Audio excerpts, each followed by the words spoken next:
Hi, everyone, and good afternoon. My name is Nicholas Hirsch. I am the Deputy Spokesperson at the U.S. Embassy here in Pretoria. And I just wanted to thank you all so much for joining us and joining this very lively and informative discussion that we'll have this afternoon with Tebogo and Eric. Before we start, I just want to give a brief introduction. As you may know, this is the third installment of our webinar series for media professionals. Topics thus far have included media ethics while reporting on a pandemic, and the one we had just prior to this one also explored the changing business models of media entities during COVID-19, both in the US and in South Africa. So we've really been trying to give some widespread professional discussions to everyone here as well. As we know, with the downsizing, closing, and digitization of newsrooms, many media professionals are finding themselves re-entering the job market these days. So today's webinar will focus on the current media hiring trends in both South Africa and the US, explore CV writing and digital presence building tips, and also discuss the media skills that will be more in demand in the future. Today's discussion is really, we're trying to make this as informal and as informative and helpful to you as possible. So please don't hesitate to post questions, comments, and share insights with the panelists in the comments section of the chat.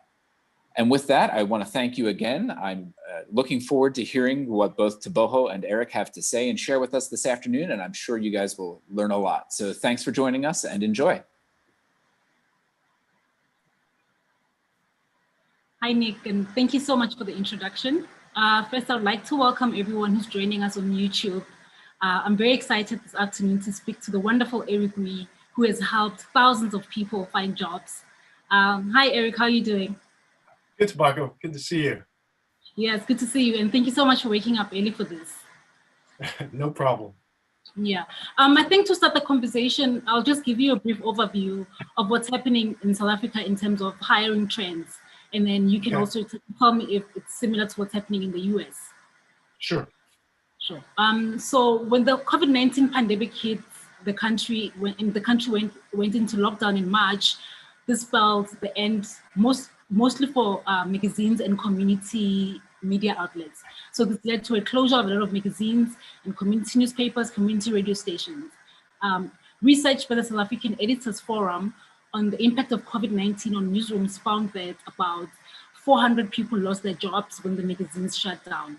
This does not, so right now they don't have figures on the number of people who have lost their jobs in community newsrooms and in like the mainstream newspaper and TV media. So in some instances, media houses have had to cut people's salaries by up to 40% just to keep afloat. What I would say is that currently media houses are not hiring, just so they can see what the long-term impact of COVID is on their money and on their staff. So for now, I think most places are just going to continue with their skeletal staff. Are these the same things that you're seeing in the US? Yeah, very much so. I mean, COVID has hit the media industry here tremendously hard. There was an estimate here that so far in the first half of 2020, 11,000 media jobs were lost in the United States, which was more than the jobs that were lost in the 2008 during the Great Recession. You can there's actually a website here that lists all the updates of all the media layoffs, and you can just go through them. McClatchy is a large organization here. They just emerged from bankruptcy recently. They had 115 people furloughed, and they ended up firing 84 of those people. Other places we've been following, BBC trimmed 70 jobs after laying off 450. And just 6 days ago, a sports channel here called ESPN laid off 300 staff members. So it's grim. But at the same time, we run, as we could talk about, we run several different job boards for journalists. We operate actually 3 job websites helping journalists of different backgrounds find jobs. And I was just checking yesterday on one of our job sites, we have 216 jobs posted in the last 30 days. So how do we make sense of that? We have huge job losses, we have retrenchment, we have job wage cuts, but at the same time, it's not the case that places are not hiring. They are hiring. We're getting 10, 15, 20 jobs every day posted. It's just that the type of jobs that are being hired, the skills that people are looking for have changed. They've changed dramatically in the last 5 years here, and we could talk about that. So, part of what I do on top of running job websites and helping people connect virtually and running resume databases is we actually do targeted searches for editorial and media companies. So we'll actually go out, help them find people for certain openings. And we could talk about the things that we're looking for in terms of skills and the things that job seekers might be able to do to set themselves apart, and some tricks of the trade. So yeah, so it's difficult, but there is hope. There are some jobs out there. So be happy to talk about that. Sure, there are some jobs out there, but that means that if there's an opening, everyone applies. So you receive record numbers of CVs and resumes. Yes. So Yes. What do you think that I can do to make sure that my CV lands on your desk, especially because you see about 100 CVs per hour? Well, So I'm not sure of that many. Well, certainly when we're doing searches, and to go back to your point, it's a very good one, which is that more people are competing for fewer number of jobs, right? So that just means mathematically you have more resumes coming in from more skilled people, and the question is what's going to set them apart? So yes, I'm not sure if it's 100 per hour, but certainly when we're going through a search, it's not unusual that we will go through, or I'll go through personally, just sitting down for a couple hours, I'll go through 500 resumes. And I will see, in an afternoon, I'll go through 1,000 resumes, and I will pick out the 10 people that I want to talk to. And so we could talk about what are those 10 things. Yeah, so what are you looking for when you pick out those CVs and those resumes? Well, oftentimes it depends on the job. It depends on what we're looking for that particular customer. But, I did want to say quickly that for the audience, questions that we have certain topics that we can talk about. And I'm just going to lay out a few of them. One is we can talk about CV tips and cover letter tips. And Tebogo, you and I talked about the importance of LinkedIn, number 2, which maybe hasn't emerged as much in South Africa, but I think would be something be worth focusing on about how to use LinkedIn. We can also talk about how to stand out in this media market, as you just talked about, and also where the jobs are in terms of not only in media houses, traditional media houses, but other places that media professionals can work in, and also skills. So it might be good to share a slide, and let me see, this might be a good time to share this. Let me just get to my share screen. Yeah, so you guys can start sending questions on YouTube, and then Eric will answer them.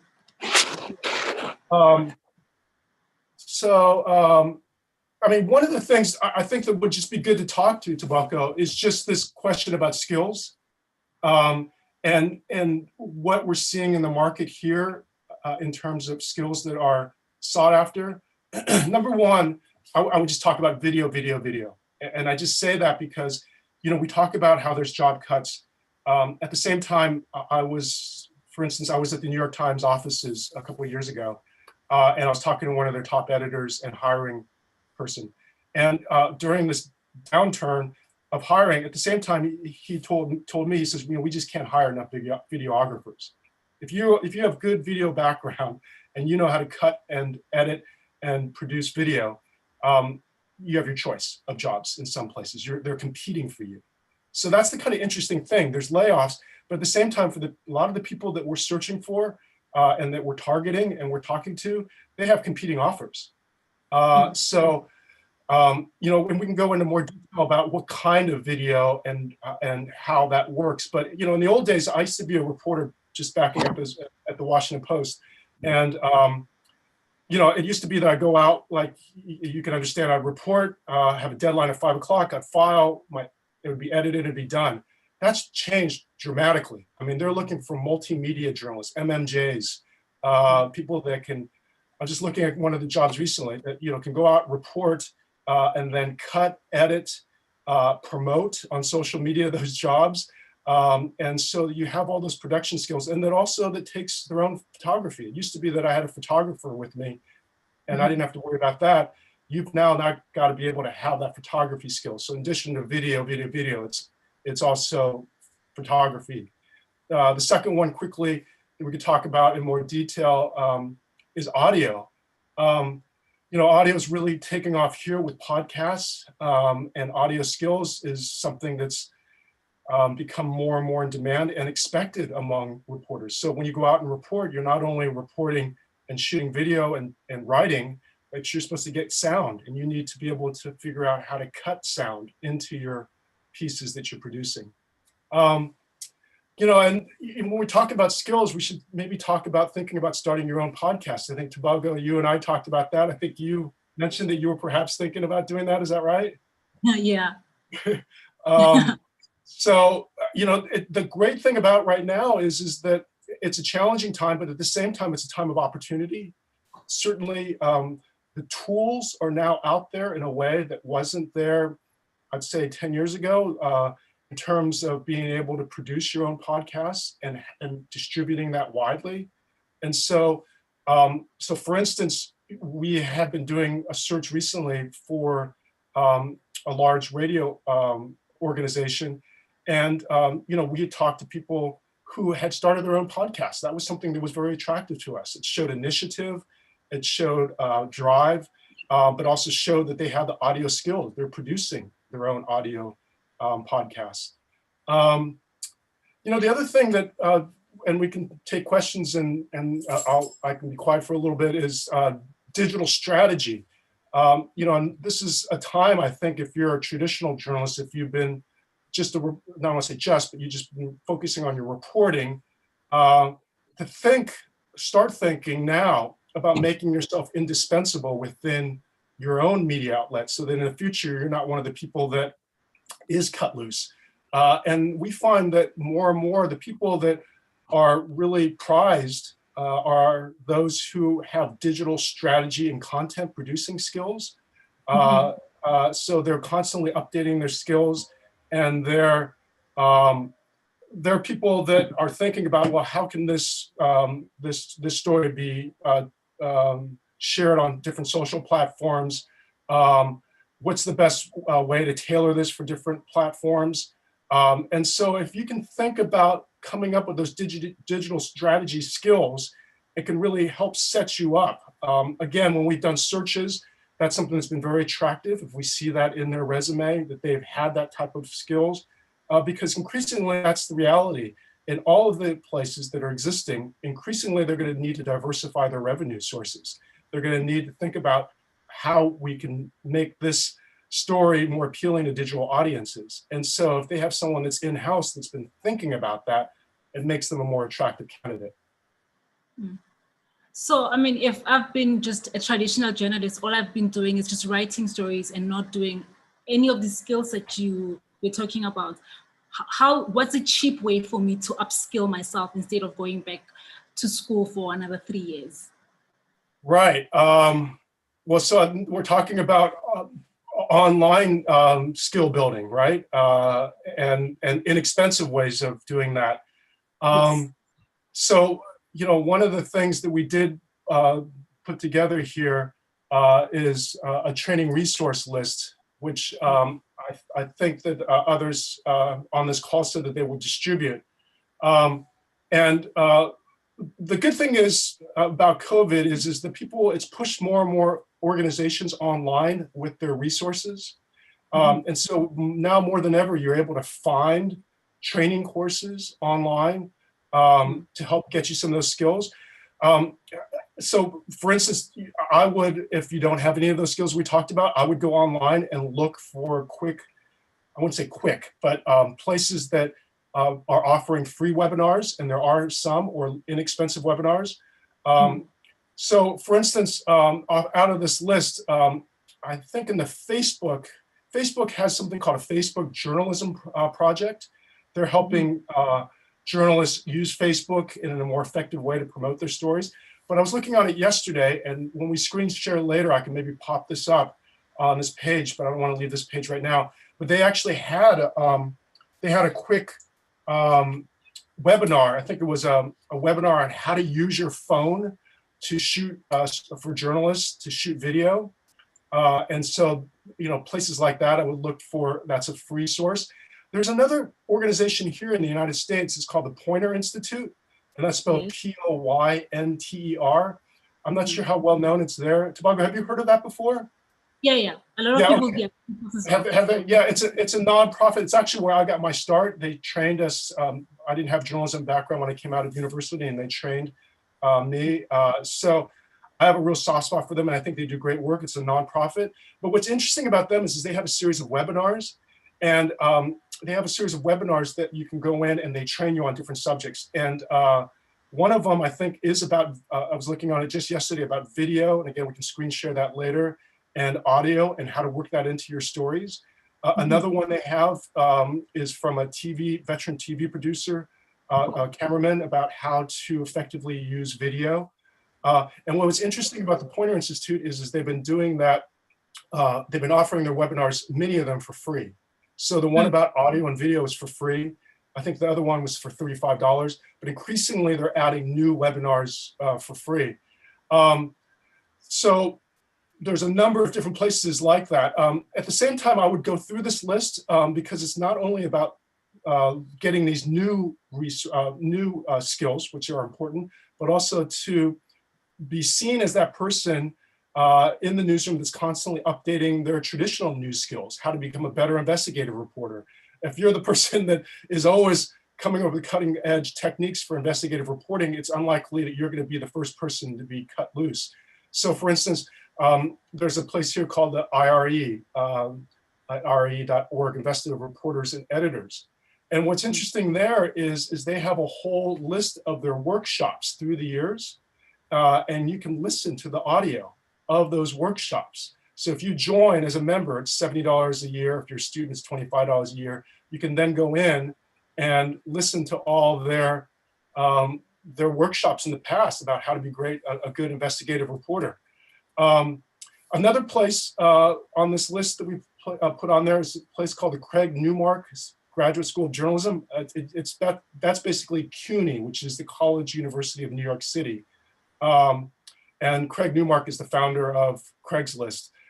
So he's donated money, and his name is now the name of that journalism school. But they also have something called Journalism J+, and they have webinars there. And I was just looking on there yesterday. That was interesting. Like, for instance, there's a webinar there from a Washington Post investigative reporter that's well known, and he's just giving his tips on tricks of the trade to become a better investigative reporter. So those are some quick things. I think 3 quick things that you and I talked about earlier that I think people know about, but it's always good to put on their radar, are the 3 big journalism fellowships in the United States that you go to for a year-long period. It used to be that it's in person. I know that they've moved that virtually for the time being during COVID. But if you actually go to one of these, one's at Stanford University, one's at the University of Michigan, and one's at Harvard University, they pay you between $70,000 to $75,000 a stipend, and then you can enroll in any courses that you want at the university. So a lot of people here in the US, and I know they've had international people join them, use that as a year to retool, to find new skills, and come back with those new skills to their newsroom.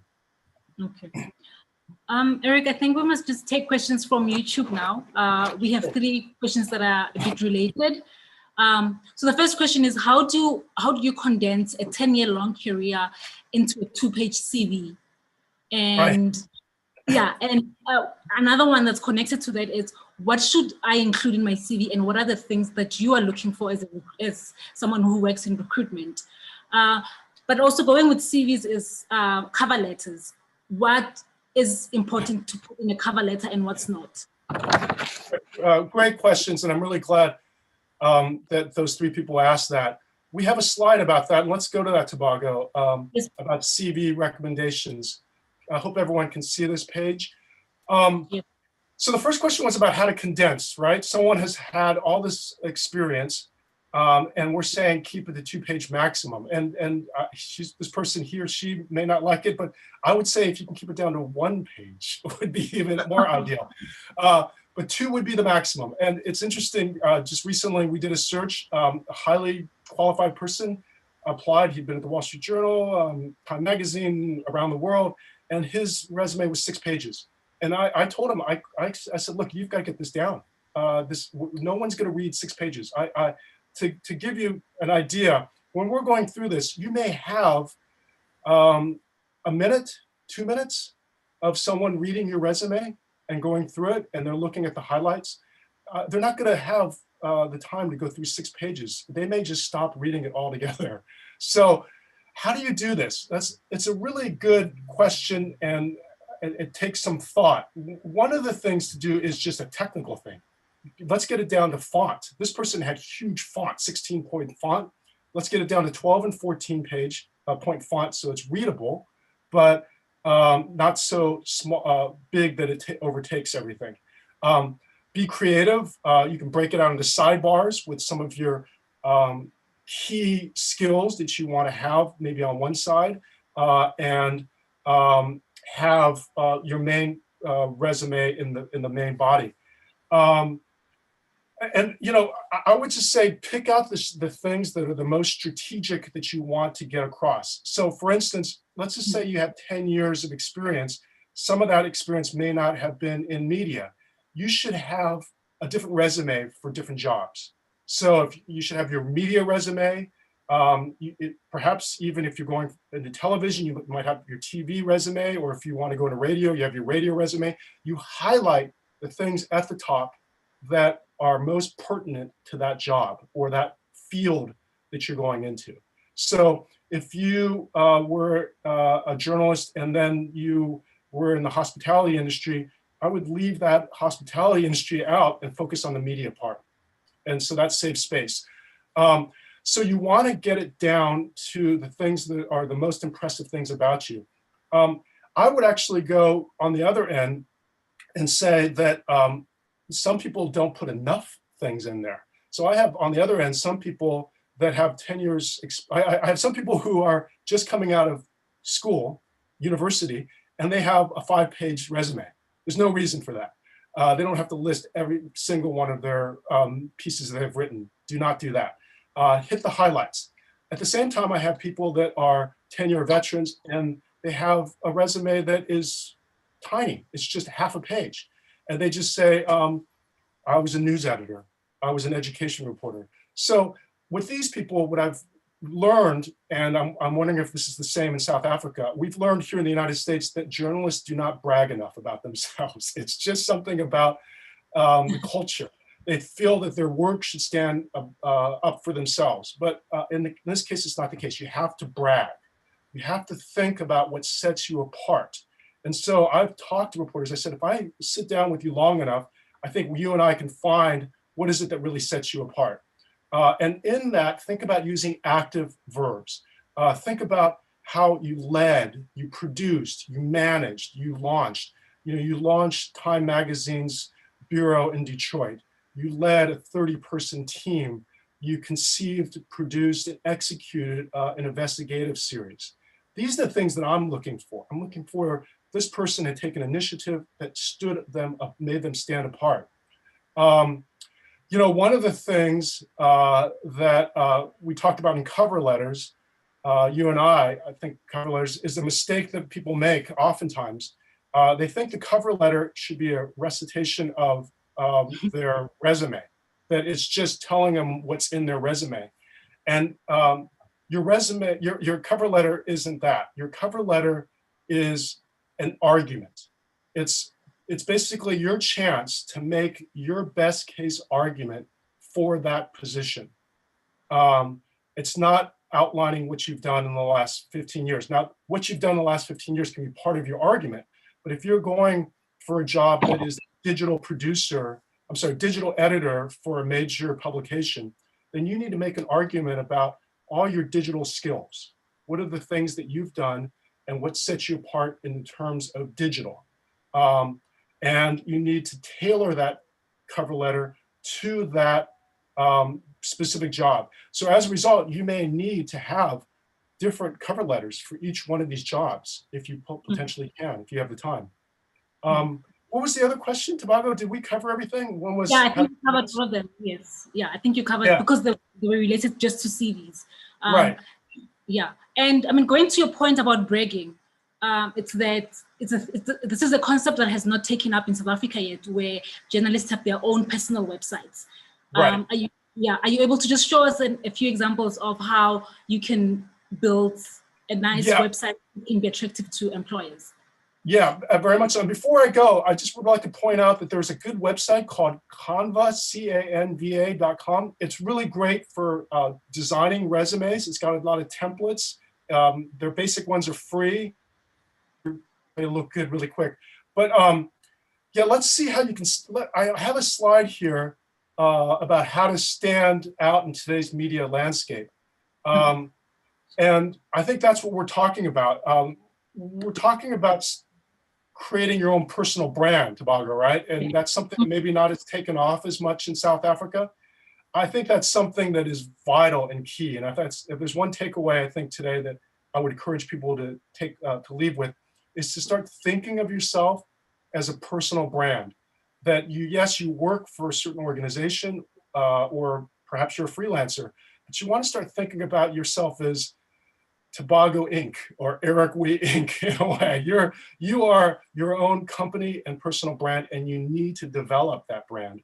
The best way that I think about doing that is having your own portfolio website. If you haven't already gone and done this, I would first purchase your name. I own, for instance, ericwee.com. If you can get your name, I would buy it. And then potentially use that as your website to show your portfolio. Because what happens otherwise is you're just sending people your clips, as we call them here, your samples of your work at the end of an email.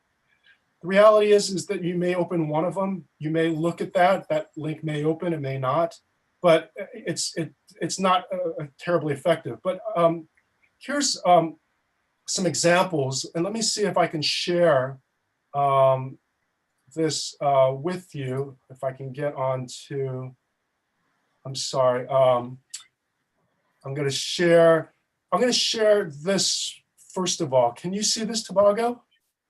Okay, yeah. Okay, so this is an example of a journalist here. His name is Wanbo Wu, and I spoke with him. He gave me permission to go ahead and use the website, show it. But he's been a producer, a reporter, photographer, but mostly a producer with ABC and NBC News here. There's a well-known channel, a show here called Nightline. He was a producer there. And then he's recently been looking for work. So he set up this personal website, which I thought was particularly good. If I go to his work samples, for instance, you see that he also, I forgot to mention, he went to a publication called Wired here that's well known, covering tech issues. But here, these are the different programs that he's piloted, launched, reformatted, tech-based series on Wired. And as you can see, you can then go there. It's all clicked to his, I think it's via YouTube, but he's embedded it here in his website. So you can see his different work. You can also see that he has his different stories that he produced hundreds of segments for NBC Nightly News and ABC World News Tonight. He's got these different pieces. So you can quickly, it's very convenient that I can see 6 of his pieces without much effort. And then he's done some corporate videos, and we can talk about that when we talk about where the work is. Some people here in the US work as freelancers for mainstream media publications, and then they also work for corporations on the side and do scripts for corporate or produce videos, and that pays quite well. So I'm not sure if I'm going too fast here, but those are some work samples there. Here are some of his different, I think, photos that he's taken at different stories that he's worked on and produced. So you got a sense of the kind of work that he's done. Let me see if I could find another one. I spoke to this gentleman yesterday. Can you see this, Tebogo? I think, yeah, it's opened now. Okay, his name is Drew Chexbury. He's a Los Angeles-based multimedia producer. He was very interesting. He and I were chatting and emailing. Again, we talked about his website. He took all these pictures, and he said he created this with a software. There's a platform out there called Squarespace. Yes. And he said he pays $10 a month, and he used one of their templates. As he said in his note, it was pretty easy, even for folks who don't have much experience with websites. He said all the photos were taken by me so I could show my multimedia skills, and the site navigation is colored to match the dog on his homepage.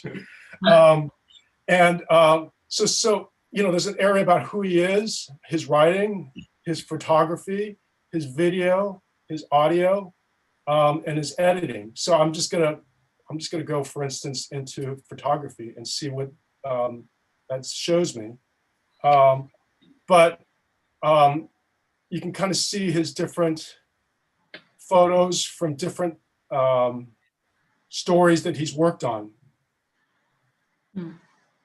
But I think you get the idea. The idea is, as he said, I asked him, did this help you get jobs? And he says, Sure. Absolutely. He says that he connects the link to this website, he's connected to his Twitter account. So he says that people are finding him as they go to their Twitter account. Twitter's not a great place, just to let you know, to display your portfolio. It's a great place to link to other things. But, Yes. and this is a great way to link your personal website to your Twitter page. And here's some of his audio. So you can listen right here. If I click on this, I can listen to a piece that he did for National Public Radio. And so I can quickly get that. I know we're short on time, so I'm jumping around, but let me show you one more. Her name is Josephine Moulds. She's in the UK. She's a freelance writer here. She had written, so quickly, if you go to her website, you can see 5 of her pieces right here that I can click on and see right away. If I want to see more articles and learn more in depth, I just click on that, and then I can see all of her different articles.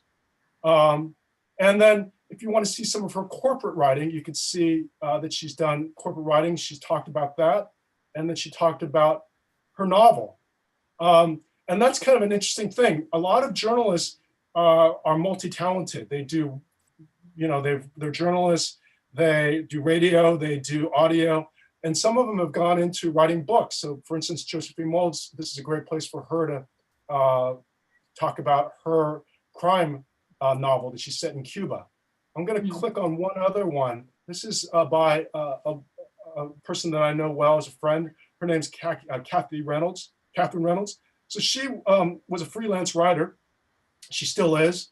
And then she came out with a book. So now if you go to her website, you can see her writing if you go to writing, but also it promotes her book about, it's about children and discipline and how to make, why kids are less disciplined than ever. And then you have a link to buy it right at Amazon. So it's something to think about in this day and age as your journalists, the audience here might be thinking about doing different things. Your website can be your brand in a number of different ways in a lot of different venues. You can help sell your book if you write a book. It can help you get corporate jobs. And with Josephine Moulds and others, they said that they put their link not only on their Twitter account, but at the end of their email. So every email they send out is promoting their personal website. So I have a question from someone who works in communication. Yes. And they're wondering whether this can also work for them and how do they share their portfolio on their own website? Because I guess communication portfolio is more different. It's different to what we do as journalists. I'm sorry. So can you repeat it one more time? So this person is wondering how they can share they work in communication, and they're wondering how they can share their work on their own website. Well, I guess I'd have to talk to them and figure out what things that they may be able to link to. So for instance, let's just say, I've known people that have done public relation campaigns. So beyond that campaign, but they could show examples of the campaign that they helped conceive and produce. So let's Yes. just say I know someone that, for instance, works for a city in public relations, and they produced a new program, let's just say hypothetically, about COVID and being safe in the city. Well, they probably came out with certain initiatives, right? And they probably promoted that perhaps on Facebook and on Twitter, or they might have video that they produced, or they might have different things that they produced around the city in terms of signage. So anything they can do that they can screenshot, take pictures of, and highlight the programs that they promoted, that they led, that they were a part of. Their name might not be on it, but they could say, yeah, I conceived of this PR program. I conceived of this different public relations campaign. I was in charge of this campaign. The tricky thing might be sometimes in PR, like for instance, some PR people write speeches for other people, and it's hard for them to say, yeah, I wrote this speech and put it them on their website. That might get tricky, but I think there are a number of things that they can say, I conceived of this campaign, and I conceived of this campaign. That also goes in advertising. So for instance, if you worked in an advertising agency and you conceived, you were the lead copywriter for a Nike ad, you could put the ad there and said, see this ad, I wrote the majority of the copy for this. Okay, cool. I think we're running a bit out of time for a bit. So maybe we can move on to LinkedIn. You know, because you say LinkedIn is such an important part of getting a job, and you think that people are underusing it. So maybe if you can just show up a bit more. Let's look at LinkedIn here. LinkedIn here is huge, and I would think that it's going to be huge if it's not already in South Africa. Just to give you an example, when we were doing searches and I would be talking to the chief people at different organizations, CEOs, executive editors, I'll come back and say, hey, look, I've gone through and I've spent time, hours and hours on LinkedIn looking at different different resumes on LinkedIn and portfolios. And I'll come to them and say, here, look, here are 10 people I think you should listen to, think about, or here's 20 people. Who are the 10 we're going to interview? The first thing that they do is that, even without me prompting them, is they'll type in their name in LinkedIn and look them up. And so for some of them, that produced great results because they looked impressive. On some of them, I have to say, that person didn't have a photo, their descriptions were scant, and sometimes I would get the response candidly from that person saying, Eric, this person does not look like someone that's plugged into the modern media landscape. Why should I have this person lead our digital transformation if they can't even have a good LinkedIn profile? So it is your first look that people look at sometimes. So Tebogo, maybe it's good for us to go through some tips quickly. I know we're running out of time and it's gonna be a challenge. But I think a lot of these slides we can make available to others. So if we can't cover everything, we can go, we can get into them in another way. But get a professional photo on there if possible. The great thing about being in the media industry is you probably know a professional photographer in-house. Think about trading services, get them to take a professional headshot for you and you can write the copy for their personal website. But you want to have something that presents you in a good light and it's not just you taking a snapshot if possible. Make sure that you fully describe your experience. I can't tell you the number of LinkedIn profiles that just has a one line, I was a news editor. Well, tell me what you did in that news editor. Were you the first person in that newsroom to conceive of podcasts? And did you develop 3 podcasts and did you have 3 more in the making? Did you come up with new revenue sources for your newsroom? Did you produce more front page stories than anyone in your bureau? Describe, brag. Again, we're talking about bragging. Update your profile regularly. Again, that was a problem. One person that was a candidate. I realized before I was presenting them to different leaders at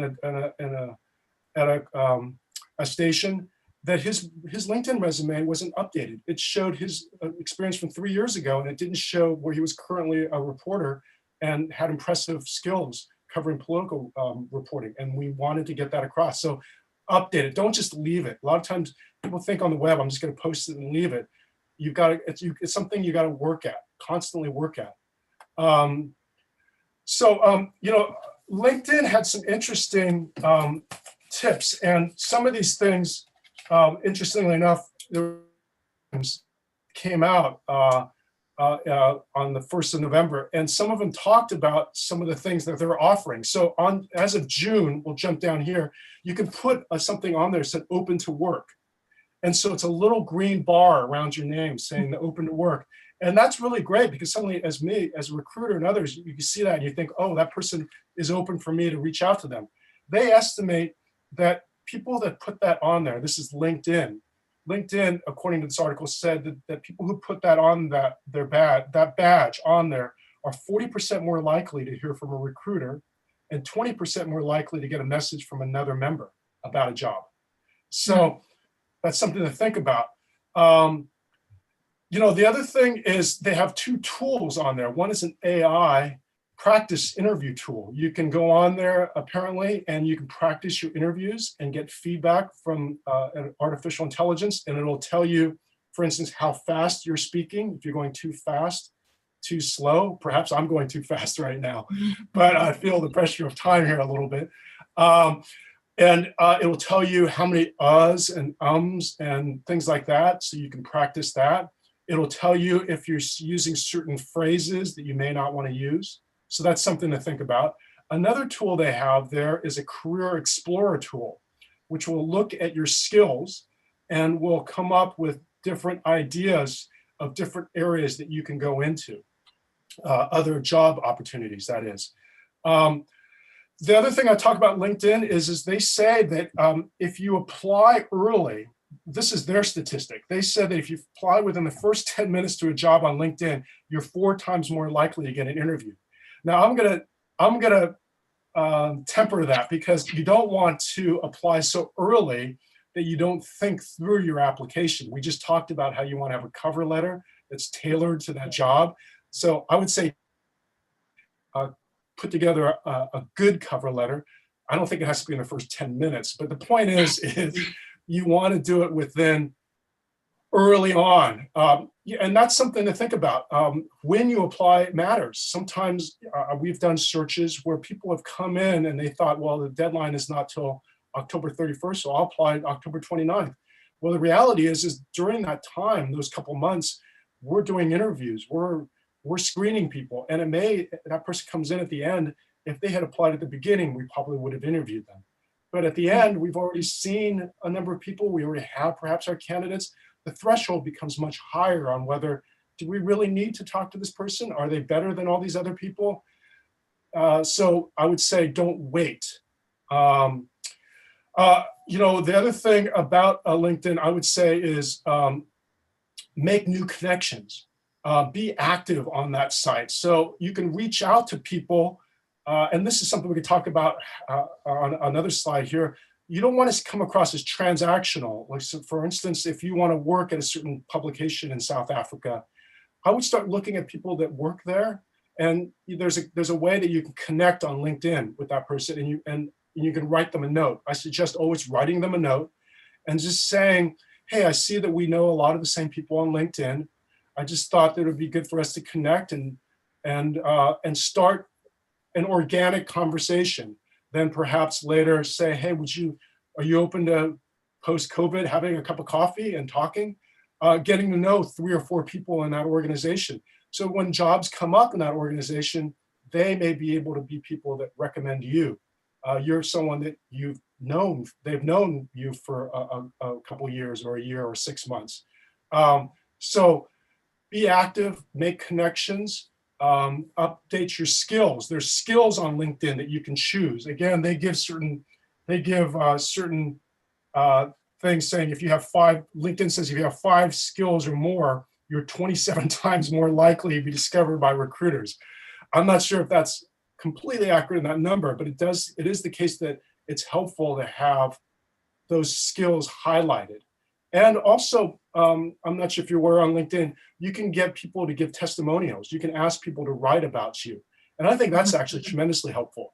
Because when I go through someone's LinkedIn profile at the end, if I see testimonials from people that have worked with them over the years talking about what a great manager or writer or editor, it does raise that person's, in my eyes, the estimation of that person. It's like, oh, well, other people think that he's good as well.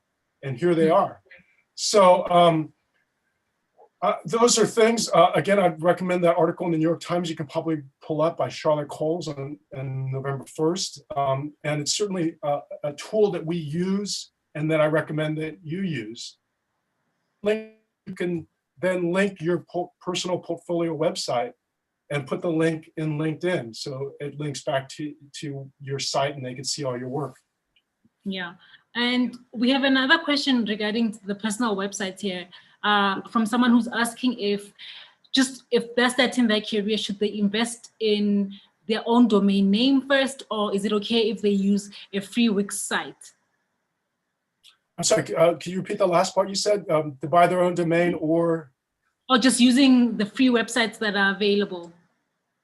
Yeah, I think it's either or is fine. It used to be that you wanted to get your own name. There's certainly an advantage of that in that ericweed.com, it's a connection between me. It's easy for people to remember. And there is that.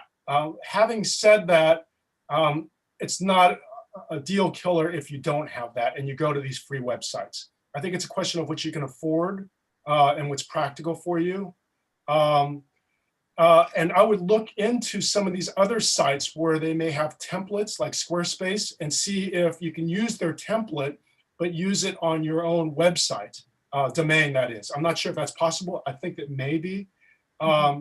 So you may be able to do a combination where you're using some of the free websites and you connect it to your domain. But I think if you can do it on your own name, that's probably the best. If not, it's not a deal killer. Mm-hmm. And we also have one more question from Tembelile, who's wondering how to start out in a career as a newly graduated sound engineer. Don't have any work experience. You don't have any work experience. You can't put up anything on your personal website. Then how do you go about getting a job if you're just straight out of school? Right. So it's the chicken and egg problem, right? That you don't have experience and you're trying to get experience. I certainly was in that boat. I was probably one of the oldest interns. I decided to get into journalism late, into my late 20s. And I was going around a job fair showing my my reports that I'd written at university about the Soviet Bolsheviks, and people were reading this. So yes, it's how to break through, right? So if you are a student journalist, you should have opportunities at your university to write for that publication, to produce pieces and come up with the work examples there. If you have left university and you didn't take advantage of those things, like for what I did is I would look for internships. I would even be willing to work for free. I know that's hard to do, but do it whatever you needs to take to get those clips, those work examples. It could be working for free or volunteering your time. It could be that a lot of these training programs, like the one I went through at the Poynter Institute, set up a mock newsroom, and then we went out and reported, and we produced our own newspaper, and those were our clips. So I think you have to be a little creative if you don't have experience. Perhaps go back to your university if you're a graduate and say, can I contribute to some of your publications or radio so that you can have some examples? And never think that you're too old for an internship. Again, I was 26, 27. I had my first internship. I was with people 9 years younger than me. And don't let pride get in the way. Just say that, I'm going to be the best intern for these next 3 months, and I'm going to get these skills. I did that. I worked hard for a year, and then a year later, I was hired by the Washington Post. So things can progress quickly once you break through that initial barrier. Oh, okay. So when we started the conversation, we talked about how hard it is to find a job in journalism these days. Right. Right. Are you able to then give us tips on where else we can find jobs outside journalism with the skills that we have? Sure. And we have a slide here. Can you see that, Tebogo? Yes. where the media, find media related jobs. Yeah, I think first of all, I would say to your listeners to be creative in your, flexible in your thinking. So what we find is the people who are the most inflexible are the ones that we have the most difficulty helping. You have some people who say, Eric, I've been a political reporter in New York City. I don't want to leave New York City or relocate, and I only want to be a political reporter. And so that narrows down the range of options, right? And contrast that to someone who says, I've been a news reporter, but I'm willing to relocate to wherever the jobs are, and I'm willing to try different beats. So suddenly the range of options opens. And so people who are flexible and say that I'm open to different things, that are willing to retrain themselves, we find are the people that thrive. They're the people that are finding positions and are getting interviews. And so I would try to get across to your audience to be as flexible as possible.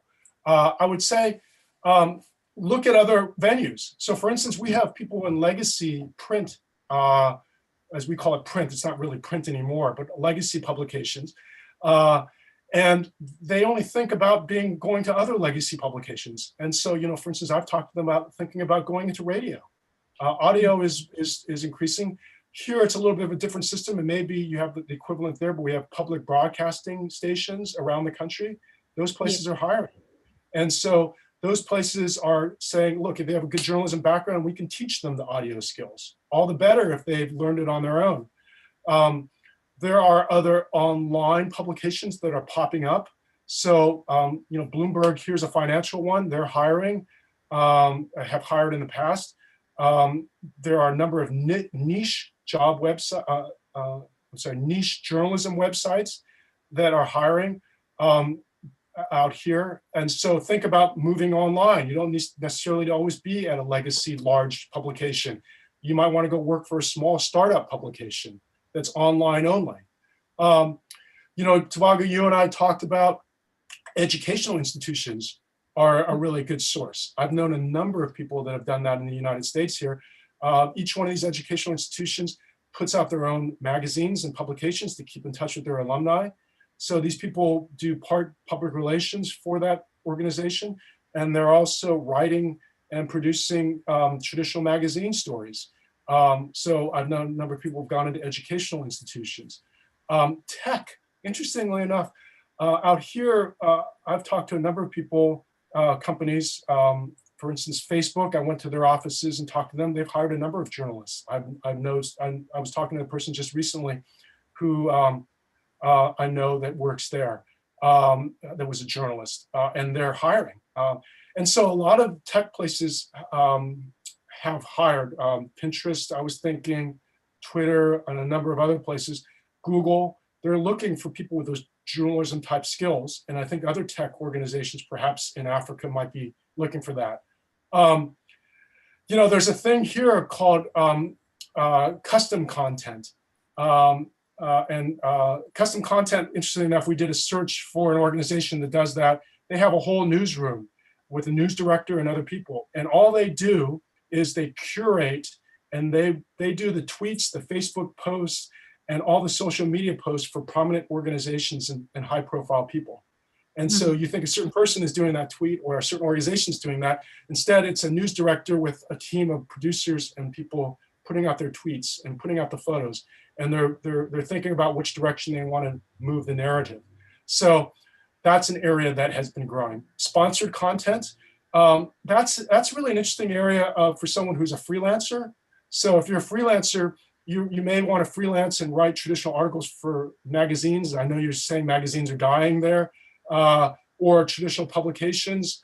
But also here what we find is we got people who are doing that. They're writing for the Los Angeles Times. They're writing for the New York Times as freelancers. At the same time, they're doing their own work on the side. I guess we call it copywriting.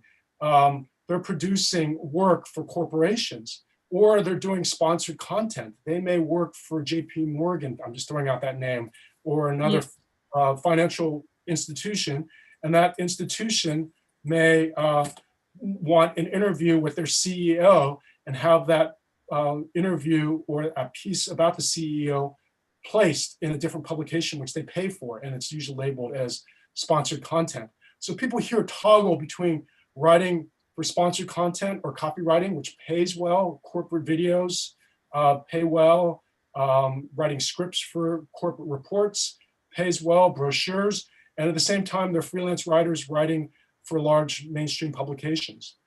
I would think also about being creative, working for corporations. You know, one of the eye-opening things is that organizations like Disneyland here or the National Football League, they have whole newsrooms hiring journalists who are working for them. And a lot of organizations do that. You and I had talked about management and financial consulting firms. I have a friend who worked at the Southeast Economic Review, was working at Politico. Now he's working in a management consultancy firm. His job, he takes the information from management consultants and translates that into human language that people can understand. And that's put out under the name of that management consultant, but he's actually the one that's been writing that text. The other thing I would just say quickly, and I know we're running out of time, is to be entrepreneurial. Think about creating your own job. Think about starting your own niche job website. So this is a challenging time here, and as you've been telling me in South Africa, it may be a time, though, of opportunity for your audience to perhaps think about starting their own niche news sites. Already successfully, they've gone toe-to-toe with a lot of the legacy publications, and sometimes they've been sold to those large organizations. And then that person becomes their chief executive or executive editor. So the bottom line is be creative. Don't just think about a certain box that you're only going to work in. Think about the range of opportunities, because journalists have tremendous skills. They can take in complex information and translate that, and that can be used in a number of different venues. Thank you so much. I think we just have time for just one more question. I think this one is from Jewel, who wants to find out where journalism internships in South, where he can find year-long journalism internships in South Africa. Joel, what I can tell you is most newspapers and most TV stations offer year-long internships. All you need to do is look out for the adverts, look out for their LinkedIn profiles. They always advertise on those on those places, and just apply. Or you can just, if you're interested, let's say working at the staff, for instance, you can just email the HR there and just inquire about internships, and you'll be able to get all the help that you need. So Eric, I mean, do you have any closing advice that you can give to us? Yeah, I would just say, I know it's a difficult time, but I would start, be proactive. If you have a job now, don't feel too comfortable, unfortunately. Upload, increase your skills, your skill level, start your own website, and start thinking about yourself as a brand that may be working for an organization for now, but you are your own brand, and you're gonna have to create your own destiny in this new media landscape. And if you're out of work, be creative. There are jobs out there. It might not be the job that you thought that you would be working at a year ago, but think creatively, get those audio and video skills as we talked about, upgrade your LinkedIn profiles, and build that website. So I guess I want to give a sense of hope that there are jobs. Look, there always are going to be the need for journalists and for people with journalism skills. People need to take in information and news, and they need people to take that information in, digest it, and produce it for the general public. And so your skills are always going to be in need. The question is where are you going to be producing that news and that information? And that's going to be changing. In the next 5 years, we're going to have other venues that we don't even know about now. And so be flexible. You're going to have jobs in the next 5 to 10 years that don't perhaps exist now even. So you're going to have to constantly be upgrading your skills, but it's doable and there are jobs. I know we talked about that it may be not I might get a lot of emails, but I will go ahead and share my email. It's eric@journalismnext.com. I will try to respond the best that I can, but sometimes I get swamped. That's one way to reach me out there.